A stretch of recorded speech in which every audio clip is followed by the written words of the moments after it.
So last time we started on the story of the opening of Walt Disney World, which was not only the story of how the resort was developed, but also the story of how power centers within the Disney company began to shift in the years following the death of Walt Disney.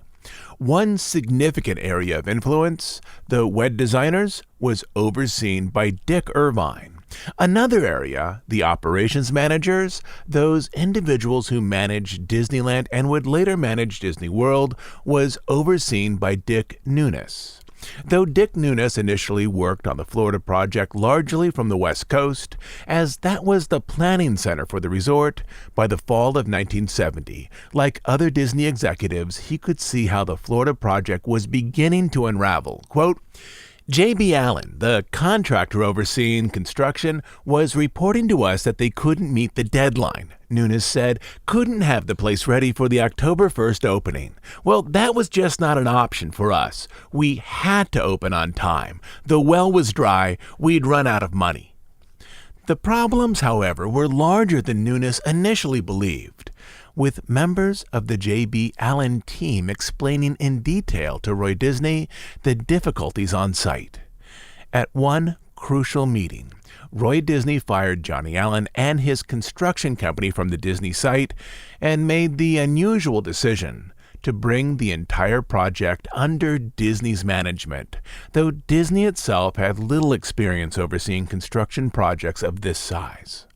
Once Johnny Allen was given notice, Admiral Joe Fowler called Pete Markham, one of the men who had proven their loyalty to the Disney organization. We have just fired J.B. Allen, Fowler said, and we have formed the Buena Vista Construction Company, and you are it. But the shift away from J.B. Allen would create a need for greater company involvement on the Florida site, roles that would further shift the power dynamic between the designers and the operations team.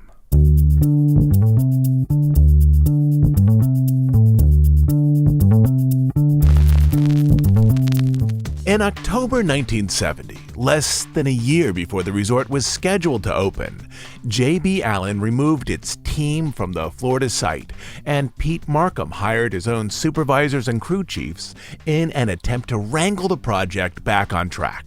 The Buena Vista Construction Company formed with leased equipment and a range of subcontractors and outside construction companies, a loosely arranged army of laborers. But even these efforts by themselves were unlikely to put construction back on track to make the October 1st deadline. Disney executives knew that the company should have a stronger representation on site. Joe Fowler would spend more time in Florida, but at the age of 77, he couldn't be expected to help manage multiple work crews on a site that was many square miles. During a flight from Florida to California, Disney vice presidents Don Tatum and Card Walker explored individuals who might fill this role. At this time, with Roy Disney again expressing a wish to retire, Tatum and Walker were expected to rise within the company and take roles respectively overseeing the company's business and creative centers. But this wouldn't happen if the Florida project turned out to be a mess. On this flight, they reviewed a range of issues that would affect the Florida project, from construction to installation, from hiring to training. Some of these problems, they knew, would improve once more WED designers were on site to install attractions, review color schemes, and approve craft work. But the project needed someone to organize the different divisions and manage work timelines, making sure the resort, or at least as much of the resort as possible, was ready for the public at the start of October. For this position, they felt that Dick Nunes might be a reasonable choice, as he had overseen thousands of employees for years at Disneyland. Once they arrived at this plan, Tatum and Walker asked Nunes his thoughts on the project. Dick, what do you think, they said. Can we get open by October 1st? By this point, like many members of the Disney company, Nunes was tired, his inner resources stretched thin. Frankly, he replied, from what I've seen under present circumstances, I don't think so. Walker and Tatum then asked what, in Nunes' opinion, would move the development back on track. Nunes told them it could be done, quote, only if we throw all the resources of the company into it. In other words, if he was going to take on this role, he wanted more control of the money and the ability to make decisions on site. The following Monday, Nunes was called in for a meeting where Walker and Tatum agreed to focus the total energies of the company on the Florida project if Nunes would help oversee its completion. If Nunes was partially loaned from Disneyland operations to this new Disney-based construction effort, he would be able to request personnel from all areas of the company. He would be able to work outside of budgets and the formal budget approval process. It would also mean that he would be on site in Florida and would need to leave his responsibilities at Disneyland to others. Nunes recalled that he, quote, left Disneyland with their total backing. He delegated much of the responsibility of the California park to division heads and began to pull in personnel from all areas of the company, design, operations, crafts, to finish Florida. Or as one longtime cast member would put it, quote, to ramrod the completion of the resort. Around the studio, as he transferred top employees to the Florida project, his group was casually, perhaps derogatorily, known as the Nunes Raiders, a mass migration of California personnel to Florida. Quote, we literally stripped down other divisions of the Disney company, Nunes explained. The studio designed Disneyland with many transferred employees earmarked to stay in Florida for months after it opened. At the urging of Roy Disney, Bob Matheson, a longtime Disney employee, helped establish a relocation benefits program to provide for those willing to move. Quote, we went to other companies and studied their transfer programs. We looked at financial aspects since it was more expensive to live in Southern California than Orlando. After investigating the data for weeks, quote, we came up with a really good proposal, he said, that we felt was workable and fair and was better than any other company's similar policy. The team, led by Matheson, presented their materials to Roy, explaining how other companies assisted employees over the course of a move. After reviewing the materials, Roy simply shook his head, then quietly said, no, I want to do more for these people. They're leaving their homes and their friends. With this, Matheson went back through the proposal page by page, adding benefits and including substantially higher rates of compensation. Beyond money, Roy believed that those who worked closely on the project should receive support and credit. In part, this was related to a sense of fairness that underpinned his personal sense of morality, and in part, this was related to a desire that Disney World extend traditions started by Walt at Disneyland. At one point, Marty Sklar sent Roy a memo explaining that the company might reconsider placing named windows on Main Street, listing the lead designers, engineers, and architects as Walt had done at Disneyland. Quote, you always offend people, Sklar explained. You can't possibly get everybody's name who should be on a window. So we made the recommendation that we should use fictitious companies and fictitious names, just dress the windows basically like you do on a movie set. Roy's reply was direct and succinct. No, he said, I want to do it like Walt did at Disneyland. Once in Florida, Nunes, along with Admiral Fowler and General Potter, looked to manage the project like a military operation. In this, Nunes likely drew on his ROTC experience years earlier while a student at USC. Marvin Davis recalled how Nunes and his team of assistants moved about the property. Quote, out the window, we saw this helicopter land, and Nunes gets out and he has about 5 guys with him. They all get out and they march over. They are all behind Nunes, so help me. He started out just like General Patton would do it. Everybody almost saluted him. The comparison to Patton, a strong-willed general who moved troops into Germany to help end World War II, was partially inspired by an extremely popular biopic released the previous year about the life of General Patton, in which actor George C. Scott played the title character. Nunes apparently warmed to this image, that of a leader struggling to manage a difficult situation. Quote, "Somebody gave Nunes a military-style helmet," Davis recalled. The helmet, at least in its shape and composition, was nearly identical to the one that George C. Scott wore in the movie, except across the white painted front, in large black letters, it read, "Number 1 SOB." And it wasn't just someone that gave the helmet to Nunes, it was a gift from construction crews on site. Quote, "And he actually wore it around a couple of times," Davis said. "He would go from one end of the lot to the other in a helicopter. Everybody else drove." Nunes' shirts were pressed with military starch. He walked with direction and purpose. When he answered the radio, he said, "Number 1 SOB here." It was a nickname the crew gave him, one that he liked. It was, to say the least, an unusual move to embrace a firm military identity, especially as actual military brass. General Potter and Rear Admiral Fowler oversaw many aspects of site preparation and construction. For some at WED, it further deepened their sense that he was in fact his old nickname, the Stormtrooper, a person trying to shove a project forward with force and a deep sense of order. This type of regiment was in direct opposition to how many designers worked forward with their own projects, relying on inspiration, reflection and revision, and a contemplation of aesthetic goals.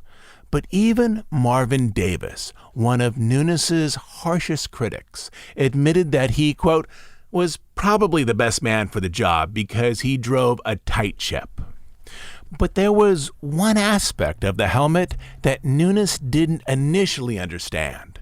The construction workers and contractors who had given him the gift did so not only to acknowledge that he was a demanding leader, but also so they could spot him whenever he was approaching a work crew. That white helmet, with its unique set of black letters, was easy to pick out of a crowd at 100 or even 200 yards away as he approached a work site.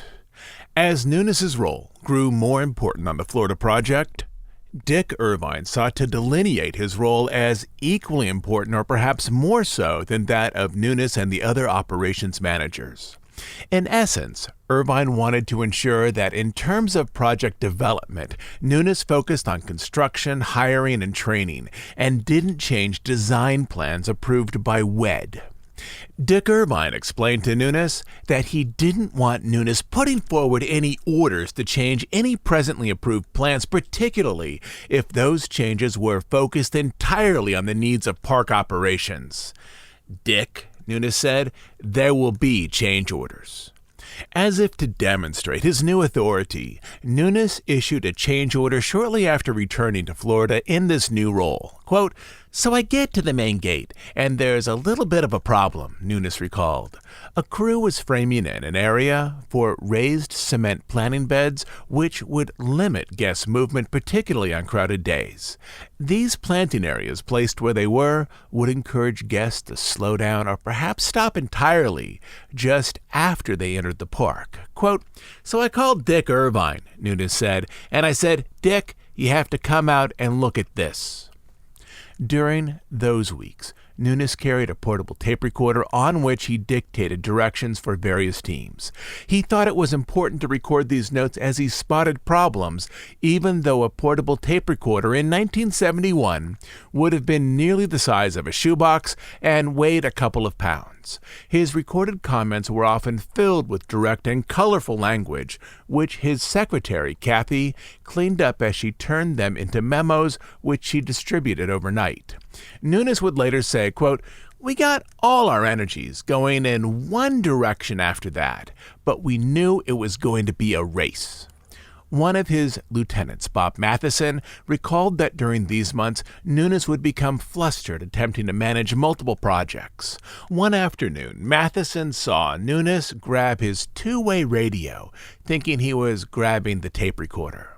To local airways, he ordered, quote, "That so-and-so better get his ass in gear and get such-and-such painted."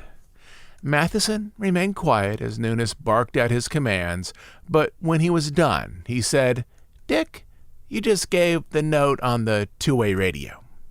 Then there was silence until Nunes, his voice touched with anger and reticence, said, "Oh." Matheson made sure not to tell the crew about Nunes's mistake because by then, small pockets of resentment against Nunes were strong enough to make a story like this a property-wide myth.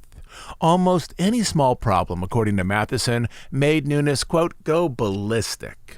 Another of Nunes's managers saw his anxieties and anger from a slightly different perspective. Quote, "You gave Nunes a task, and you knew he was going to get it done, and it didn't matter how many people he mowed down getting there, but he was going to get there." In this regard, he was very much like General Patton, a man determined to finish a job.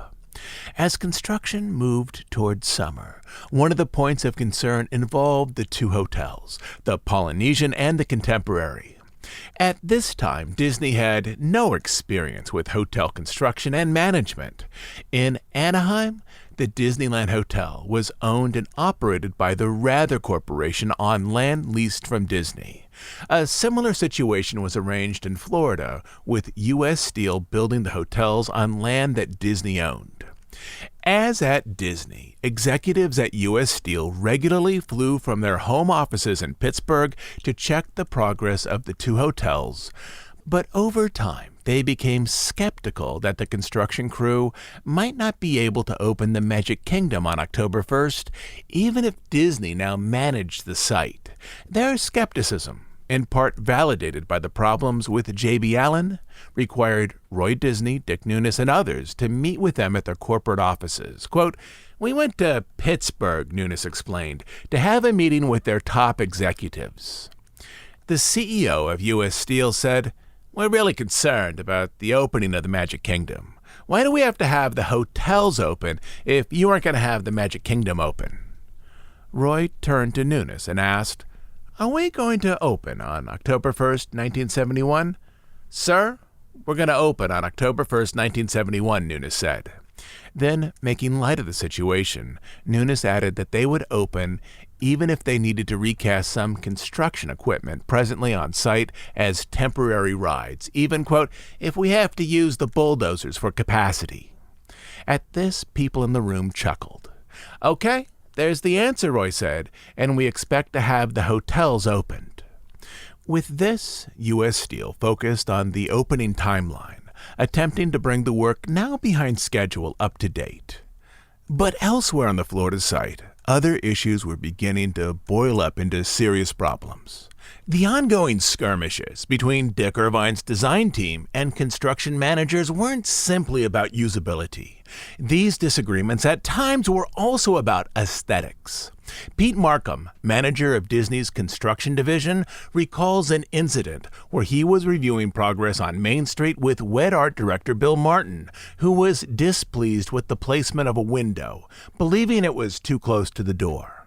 At this point, the window was framed, but the wall wasn't finished. Markham asked one of the construction foremen to show Martin the approved plans.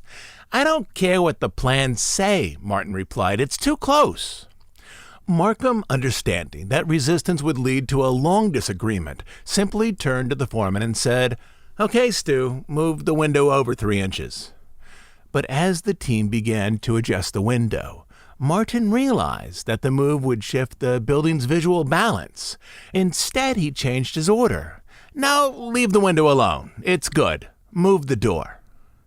In Nunes's view, the tension between his people and various art directors arose from a desire to be practical. Quote, "Dick Irvine wanted things done his way, his colors, pavers, his whatever," Jim Cora recalled, and Dick Nunes was focused on getting open.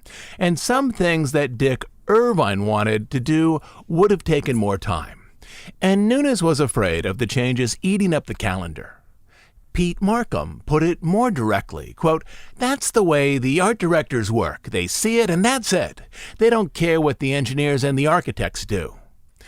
Most of the disagreements concerned construction in the Magic Kingdom, which in 1971 was the centerpiece jewel of the resort. Quote, Nunes always felt that pressure, Jim Cora explained. It was always hurry, hurry, hurry. Dick Irvine wanted to get it right and didn't want to hurry, and so they were always at odds over something. At times, the disagreements between Nunes and Irvine spilled out on the construction site and in meeting rooms. Quote, Roy became the arbitrator, the final word, Jack Lindquist explained, or he took both of them, banged heads together real hard and said, I don't want to hear any more about the problems. I want to get the job accomplished. Another manager, Bob Allen, recalled that by June and July, the morning meetings, quote, kept getting earlier and earlier. Finally, we got word to be in the meeting room at 6 a.m. Some of the managers, now sleeping on site, arrived in their night clothes. One even brought a razor. Nunes took to sleeping on a cot on property, much as Walt had done in the days leading up to the opening of Disneyland. Quote, we had a couple hundred key management people and experts on the site now, Nunes recalled. There was no discussion of changing the opening date. In ways, this heightened military approach proved effective, even if it made Nunes himself for some a target of ridicule. For example, when Nunes directed advertising executive Jack Lindquist to somehow find enough laying red cement to finish Main Street, Lindquist went so far as to fly to New Jersey to arrange a shipment trucked down to Florida. But Nunes' approach with its business hierarchy did not sit well with all Disney employees, particularly those wed artists and architects more accustomed to less regulated approaches to their work. It also didn't sit well with longtime Disney executives such as construction manager Admiral Joe Fowler. He was one of the few who found ways to sidestep Nunes' new authority by looking directly to Roy Disney to sign off on budget adjustments. Quote, Dick had a real responsibility, Fowler would later say. He had to make sure things dovetailed into his operation. But in terms of who held the upper hand between the two of them, Fowler also understood that money conferred authority. His construction budget came directly from the studio, and with that money, he was able to sign off on projects with or without Nunes' approval. In explaining how he worked around Nunes to get some projects done his way, Fowler would slyly point to himself, saying, quote, I used Nunes' team without their realizing it. I had them working for me. At times, to get Roy's ear, managers alluded to their closeness with Walt, expressing they understood what Walt would have done. Members of the WED group understood that their leader, Dick Irvine, had a strong history with Disneyland that went back to its earliest days in 1952 when Walt met with Irvine and others to dream up his amusement park. Irvine had also worked for the Disney studio in the 1940s. With this, the connections between Irvine and Walt were clear and substantial. In contrast, as WED designer Mark Davis recalled, Nunes had more difficulty supporting his connections to Walt as equal to those of Irvine. For months, according to Davis, Nunes rummaged through studio files hoping to find a photo of himself with Walt to visually solidify his closeness to the old man. The punchline, according to Davis, was that Nunes could find no such photo. But beyond the on-site squabbles over who had final authority, a more serious problem was developing for Irvine.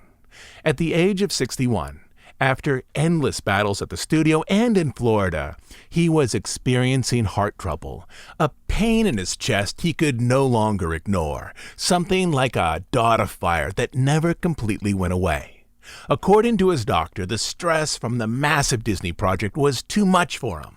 Even Disney Vice President Card Walker understood the pressure of work, quote, probably had a great deal to do with his failure in health. In August, doctors directed Irvine to leave Florida and rest in California. I have a problem, Irvine told other managers. The doctor says I have to go home. At home, his children were surprised to see how much their father had changed over such a short time.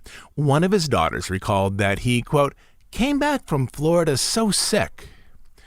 With the removal of Irvine, most of the Disney team was now required to line up behind Nunes.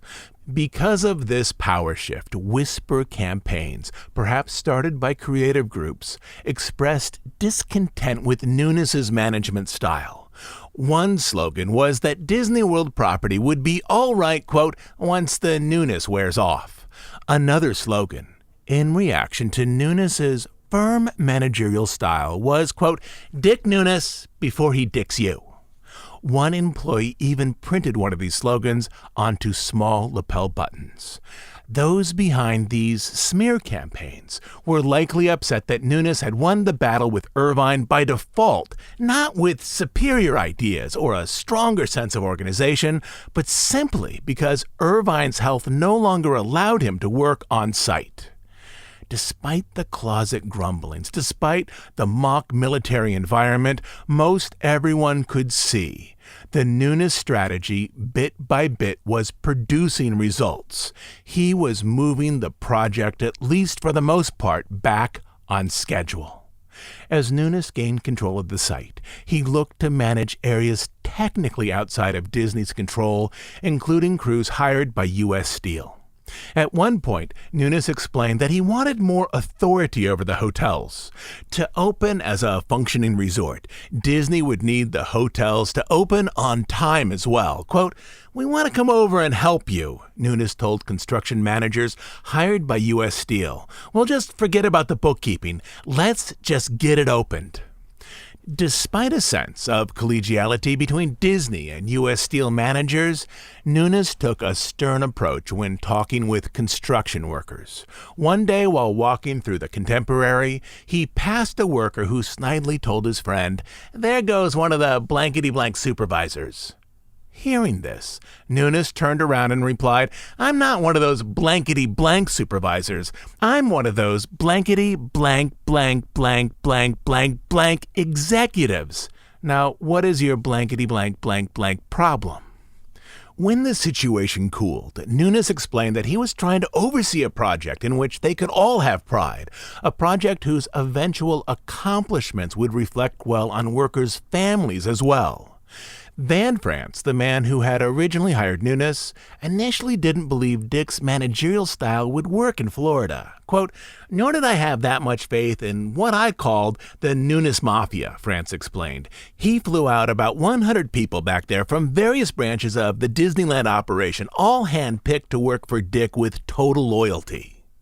Charles Boyer, a Disney artist, even painted a portrait of Nunes wearing olive green military clothes. In it, Nunes, with a walkie-talkie, binoculars, and riding crop, stands fist on hips before the American flag. A shirt patch and belt buckle feature the image of Mickey Mouse. With determination, Nunes stares clear-eyed out at viewers, just like George C. Scott did in the movie Patton. Quote, "The pre-opening push was about as bad, maybe worse, than it was for Disneyland," Van France recalled. Unlike Disneyland, where the project only included an amusement park and parking lot, the Florida site also included multiple hotels, a wilderness campground and village, lakes, and various recreation areas. Most areas, including at least portions of the campground, needed to be finished before the resort could be presented to the press, from buildings to walkways, from show areas to the lagoon. Disneyland transplant Bob Penfield recalled, quote, "We settled into a pattern of working 6 to 7 days a week since there was a ton of work to complete." Managers transferred from Disneyland and the studio lived in hotel rooms and apartments, often 2 to a bedroom. Construction workers from all over the South arrived at the resort looking for work. Roadside restaurants and catering trucks sprung up to serve food. It was, quote, "the middle of nowhere," one transferred Disneyland manager recalled. "There wasn't any local supply chain. Everything was shipped in from the West Coast." Aside from work, those who had recently moved to Florida had little to do, as Orlando was largely an agricultural city without much nightlife. They saw movies, they watched TV, they slept off the weariness. One person remembered that those from Disneyland gathered at the ABC Liquor Lounge, a combination liquor store and bar where all drinks, quote, cost 50 cents, beer or Crown Royale. Another recalled they, quote, went to Windermere and drank there, or Johnny's Place, just down the road from the construction site. In terms of preparing the resort for visitors, nature continued to be one of the largest obstacles. Though the natural environment needed to be protected in terms of water, wetland areas, and landmass, it also needed to be managed in terms of guest comfort, specifically mosquitoes and deer flies. With large bodies of water on property, Disney executives understood that the insect population would prove problematic unless managed. Quote, a bitten tourist wouldn't enjoy his stay as much as the unbitten, publicist Charlie Ridgway explained. The company hired entomologist Fred Harden and pest control expert Stan Young to develop a system to keep insect populations away from tourist areas.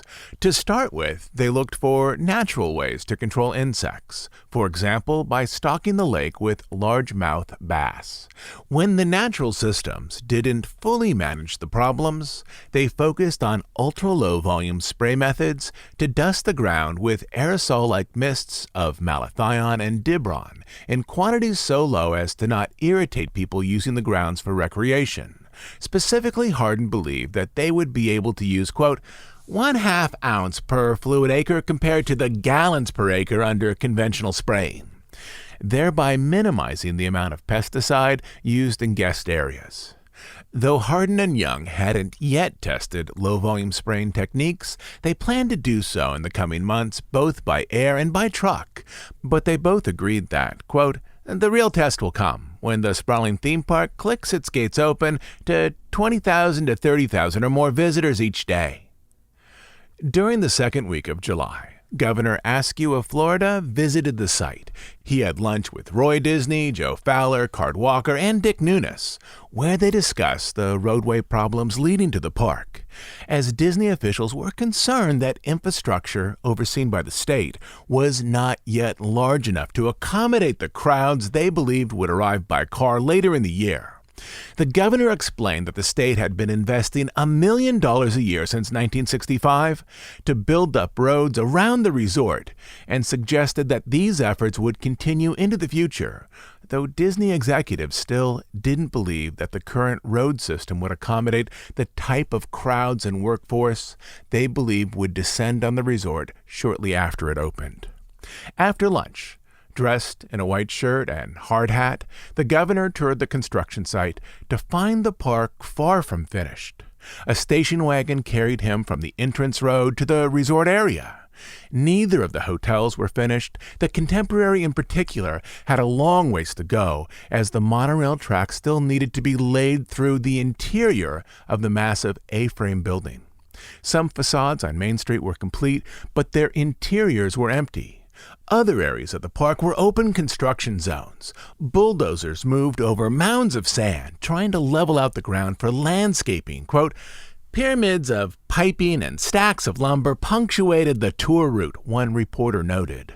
The governor's tour ended at the monorail roundhouse, about a quarter-mile behind the partially built Fantasyland, where Joe Fowler explained how Disney World would showcase new transportation technology, including a monorail train much wider than the one presently used at Disneyland.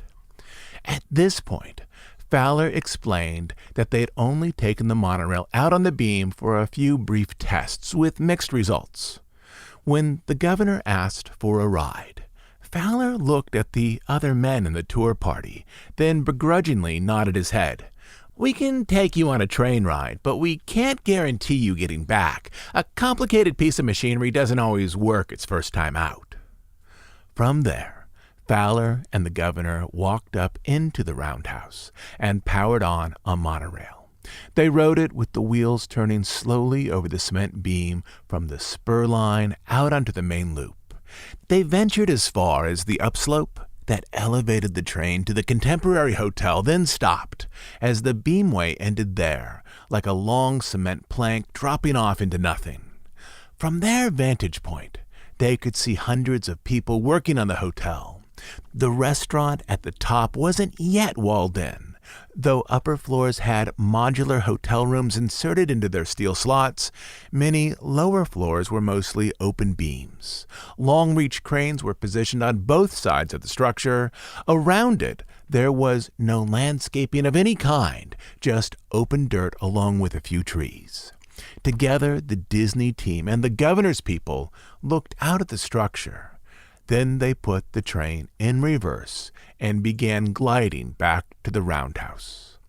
The governor, as well as everyone with him, could see that the resort was nowhere near done. Buildings were empty, beamways were half finished. The hotels were far from complete.